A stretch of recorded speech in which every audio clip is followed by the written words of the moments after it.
Hi நண்பர்களே, மண்டபம் மீனவன். நம்ம இந்த வீடியோவில் எதை பற்றி பார்க்க போகிறோம்னு பார்த்தீங்கன்னா, நீங்கள் பார்க்குற நண்பர்களே கோவா போட்டு வெள்ளை கலரில் பெயிண்ட் அடிச்சிருக்காங்க பாருங்கள். ஒவ்வொரு ஸ்டேட்டுக்கும் ஒவ்வொரு பெயிண்ட் இருக்குது, ஒவ்வொரு விசைப்படகுக்கு. அதாவது இப்போ மங்களூரில் பார்த்தீங்கன்னா ரெட் கலரில் அடிச்சிருப்பாங்க, சிவப்பு கலரில். நம்ம தமிழ்நாட்டில் பார்த்தீங்கன்னா பச்சை கலரில் எல்லா போட்டுக்கும் அடிச்சிருப்பாங்க. அதே மாதிரி கேரளாவில் பார்த்தீங்கன்னா ஊதா கலரில் எல்லா போட்டுக்கும் அடிச்சிருப்பாங்க. இந்த கோவா போட்டோட தொழில் என்னன்னு பார்த்தீங்கன்னா சுருக்கொலை தான் நண்பர்களே. அதாவது ஒரு மீனை பார்ப்பாங்க, மீன் கூட்டம் போகிறத பார்த்து தான் அந்த வலையை சுற்றி இழைக்கிறவாங்க.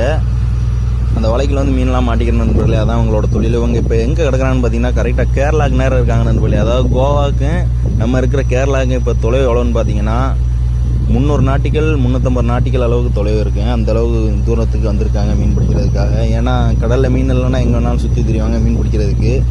அதே மாதிரி நம்ம மங்களூர் போட்டும் கோவா தொலைவுக்கு போய் மீன் பிடிக்கும் நண்பர்களே. ஓகே ஃப்ரெண்ட்ஸ், இந்த வீடியோ பிடிச்சிருந்தா லைக் பண்ணுங்கள். இந்த மாதிரி இன்ட்ரெஸ்டிங்கான வீடியோ பார்க்கணும்னா நம்ம சேனலை மறக்காமல்